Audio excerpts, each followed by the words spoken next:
Olá, se você ainda não me conhece, meu nome é Danilo Campos, eu sou especialista em gestão de empresas da Astec Contabilidade e hoje eu quero falar um tema que pode incomodar muita gente, mas é necessário conversarmos sobre o inventário.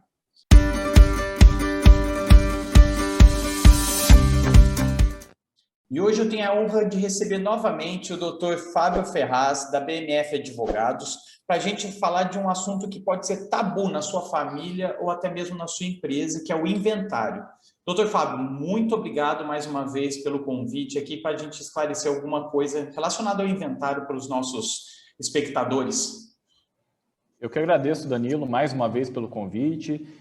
O trabalho é importante das TEC nas mídias sociais para esclarecer alguns temas, e hoje é o inventário, né, para os nossos amigos, familiares, clientes e todo mundo que tiver interesse no assunto. Muito legal.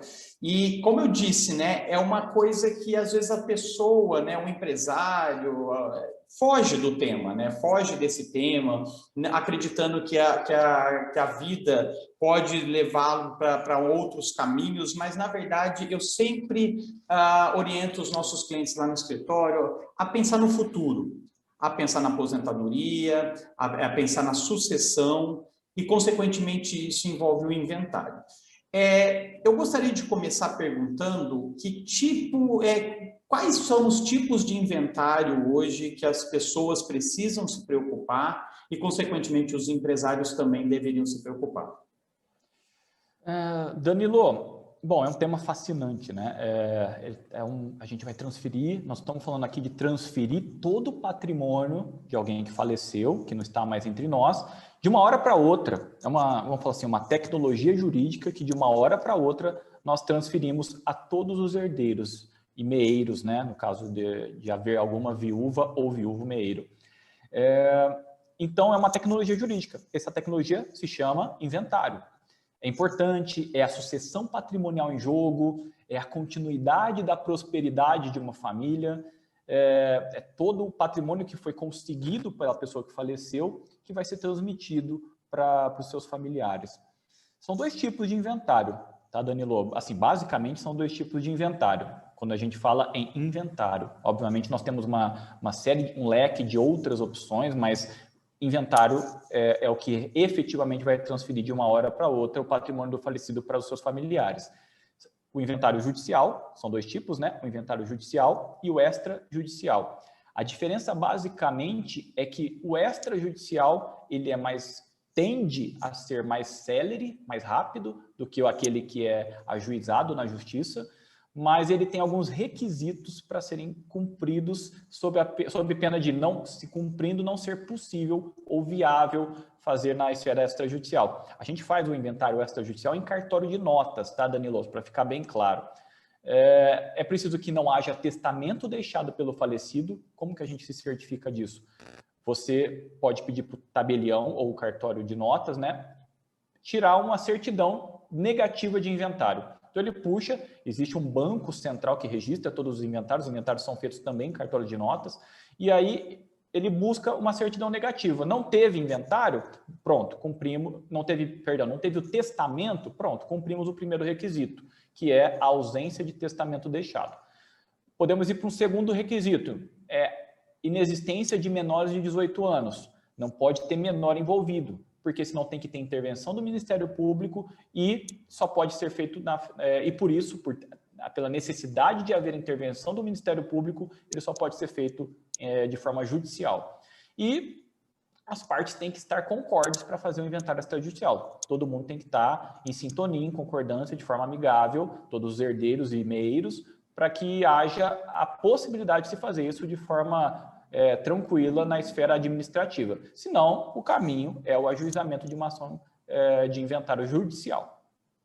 Legal. E a gente está falando de quais prazos para isso? Então, houve o falecimento, ali teve o de cujus, né, que é o termo jargão jurídico. A partir do falecimento, quanto tempo os herdeiros teriam, ou a viúva meeira teria que entrar com os pedidos de abertura de inventário? Danilo, é uma pergunta capciosa, importante, mas não tem um prazo para você fazer inventário. Eu conheço pessoas que fizeram inventário depois de anos porque descobriram um patrimônio que um imóvel é mais difícil, né? Mas descobriram contas bancárias, enfim, da pessoa que faleceu. Você pode fazer a qualquer tempo, é que você tem benefícios em fazer em determinado prazo estabelecido pela lei. Por exemplo, o prazo para abrir inventário para você não ter multa, não ter nada, em tese é de 2 meses, porque a lei federal concede aos estados que legislam sobre o ITCMD o prazo de 2 para não multar em até 2 meses da data do falecimento. Então, os estados são proibidos, né, de multar o ITCMD, aplicar alguma multa na incidência do ITCMD se o inventário tivesse sido feito em até 2 meses. Não o inventário em si, você pode recolher a guia ou fazer a guia do ITCMD em até 2 meses. Aqui no estado de São Paulo, por exemplo, você precisa fazer em até 60 dias, 2 meses, a guia. E você ainda tem mais 30 dias para pagá-la. Então, você faz a guia da entrada no ITCMD, então, é que o problema é fazer a guia. Você tem que ter já o patrimônio meio que calculado, já tem que saber tudo que você está inventariando, para você poder fazer a guia no valor correto. E aí você faz ela em até 2 meses, você não tem multa. Então, vamos falar assim, tecnicamente, se fala muito que o prazo para abrir inventário é de 2 meses. É que o prazo para não ter multa, né, é de 2 meses. Se você falar, não quero ter multa, faça-o em 2 meses. Muito bem. Na verdade, a gente traz esses temas aqui, né, para o nosso canal no YouTube, justamente porque eles são recorrentes. Então, normalmente a gente começa a trazer temas que aparecem com frequência na nossa vida, né? Tanto nas TEC, né, como na parte contábil, assim como para vocês, advogados, né? Então, eu imagino que é uma coisa que poucas pessoas conversam a respeito, mas é recorrente, é muito recorrente. Por isso, a importância desse tema. E eu percebo também que não é simplesmente o inventário em si, né, que a gente precisa se preocupar, os herdeiros precisam se preocupar, mas também o custo que isso pode trazer para eles. Lá no escritório, né, na Astec, eu falo lá no escritório porque nessa época de pandemia a gente está em trabalho home office, a gente percebe que existem soluções que amenizam esse trabalho, que amenizam essas despesas de inventário. É claro que, como eu te disse, às vezes é tabu a gente conversar com um cliente sobre isso, né? Às vezes eles não querem tocar na questão morte, apesar de ser algo, a única coisa que sabemos que é inevitável na nossa vida, né? E muitos deles não querem tratar desse assunto, mas normalmente a gente orienta que o empresário ou qualquer pessoa precisa sim se preocupar com o futuro, precisa sim se preocupar com o inventário. E tem algumas soluções de sucessão, né? Muitas vezes a gente orienta o cliente a ter uma empresa, uma holding patrimonial, né, que a gente já falou diversas vezes no nosso canal, para evitar esse inventário. Outra situação que a gente precisa levar em consideração é o custo de transferência da pessoa física do decujus, do falecido, para os herdeiros. Muitas vezes no imposto de renda desse decujus está um valor muito abaixo do mercado ou muito abaixo do valor venal, e na hora de transferir para os herdeiros, o valor passa por um valor, transferido por um valor muito maior, e isso gera ganho de capital, o próprio ITCMD, etc. O trabalho do contador e do advogado está muito ligado. Não tem como o advogado tomar a providência de um inventário, ele não vai ter conhecimento, por exemplo, dos valores que estão lançados na pessoa física sem recorrer à declaração e, consequentemente, ao contador. E tem maneiras de suavizar isso, tem maneiras de a gente tratar isso de forma um pouco mais tranquila e menos onerosa. O que você acha? Eu acredito que você concorda muito comigo em relação a isso, né? Danilo, existem tantas coisas a serem observadas na hora do inventário. O inventário não é simplesmente pôr os bens, o patrimônio do decujus, né, do falecido, num papel e transferir para os seus filhos ou sua esposa ou seu esposo deixado, né, sobrevivente. Não é simples assim, né, Danilo? Existem tantas coisas que a gente tem que observar. O advogado, e muitas vezes, quase todas as vezes, em sintonia com o contador. Valor venal do imóvel, valor de mercado, valor contábil, ganho de capital, ajuste de ganho de capital de imóvel antigo, declaração final de espólio. Tem tanta coisa que a gente tem que fazer em sintonia. E, óbvio, tem a pessoa que se organiza em vida e deixa tudo isso resolvido para os seus herdeiros, para os seus filhos, é um ganho imensurável, né? Na hora que a gente está tratando de abrir ou não abrir um inventário. Muitas vezes a pessoa deixa tudo organizado no que a gente costuma falar de holding patrimonial, holding familiar, né? E deixa seu patrimônio já todo lá. Na hora no caso de um falecimento, eles acabam nem precisando abrir um inventário. Minimiza, encurta tempo, economiza. Então, tem uma série de benefícios que uma holding patrimonial pode vir a trazer para uma família. Mas quando tem que abrir inventário, tem que sim observar minimamente diversos detalhes, e principalmente para minimizar impacto financeiro, né, para essa família. Tem que olhar lá, se o valor vamos supor, deixou um imóvel, o imóvel estava declarado, qual que era o valor declarado no imposto de renda, qual que é o valor venal dele, qual que é o valor de mercado, se essa família vai vender ou não vai vender o bem, se vai colocar depois numa holding. Tudo isso interfere na decisão de valor que você vai lançar no inventário.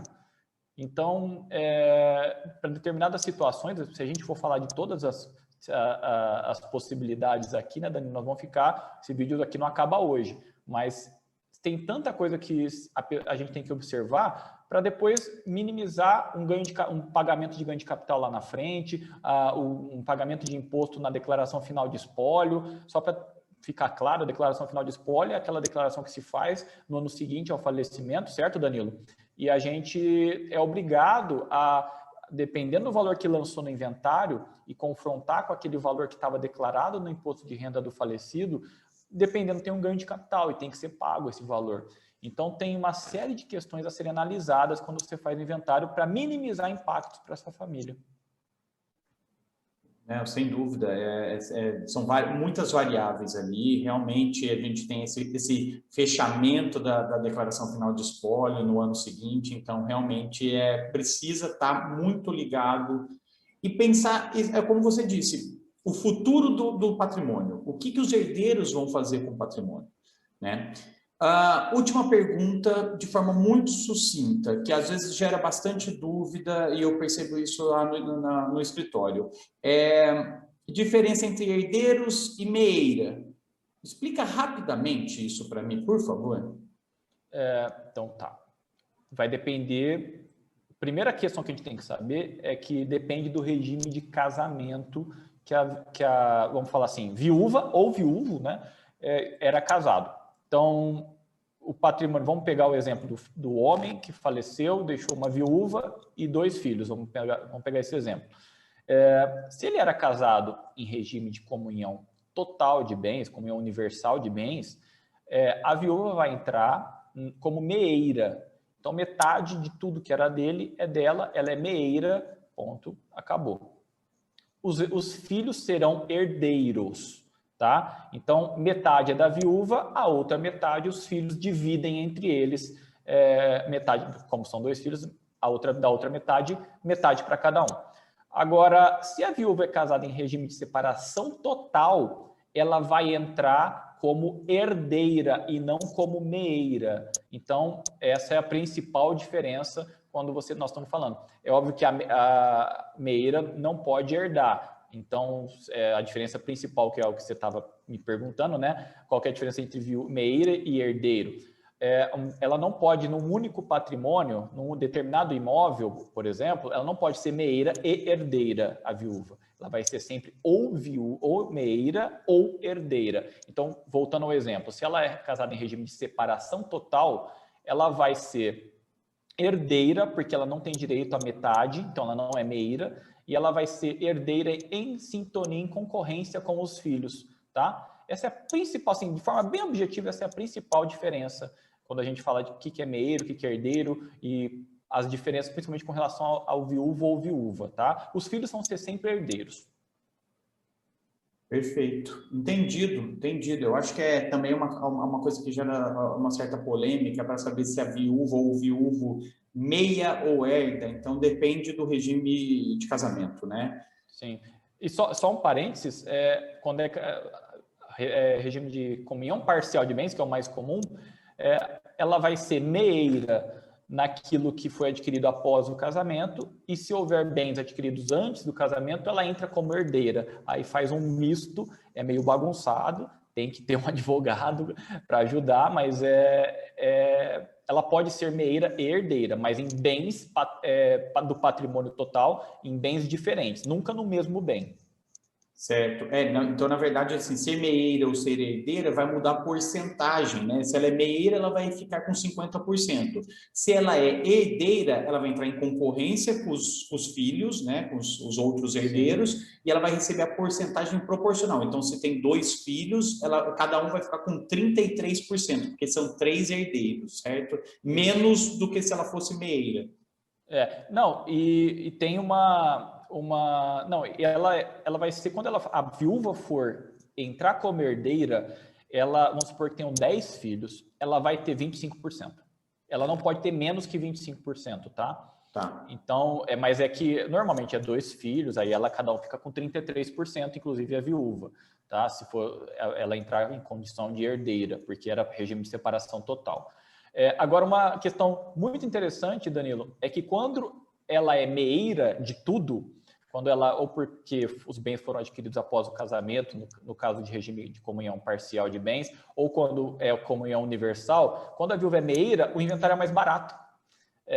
Porque metade não entra no cálculo de TCMD, metade é dela, já fica para ela e não entra. Agora, quando ela entra como herdeira no valor em 100% do patrimônio, aí o inventário é mais caro porque o ITCMD vai incidir em tudo. O ITCMD incide sobre o que é herança, herdado, para herdeiro, e não sobre o que é de meeiro. Informação valiosa, hein? Informação interessante aí na hora, uma preocupação a menos ali que os sucessores ali vão ter, né? Interessante. Com certeza. Bom, vamos, eu acho que ficar por aqui, né? Eu acho que o vídeo para fazer um panorama meio geral sobre o inventário. Como você disse, se a gente entrar em detalhes e minúcias, a gente vai ter um vídeo aqui de 5 horas, né? Tem muito detalhe. Pois é, sabemos disso, a gente vê no dia a dia. Então, eu acho melhor a gente dar um panorama geral, né, para quem está nos assistindo, entender um pouco e aí sim estar orientado, levemente orientado para procurar um contador, procurar um advogado e aí sim aprofundar nessas questões do caso concreto de cada um, né? Eu acho que cada um vai ter sua variável, então vai precisar de uma ajuda geral nossa aí, dos profissionais da área, né? Então, queria te agradecer muito, mais uma vez, por esse vídeo, mais uma vez trazendo o seu conhecimento, e espero que tenhamos vários outros assuntos para tratar e ajudar quem realmente precisa. Eu que agradeço a você, a Astec, a Stephanie, ao João Batista, a Vera, a todo mundo aí da sua equipe, Danilo, pela oportunidade mais uma vez. Eu que te agradeço. E se você gostou desse vídeo, compartilhe com outras pessoas, deixe seus comentários e não deixe de inscrever no nosso canal. Até a próxima!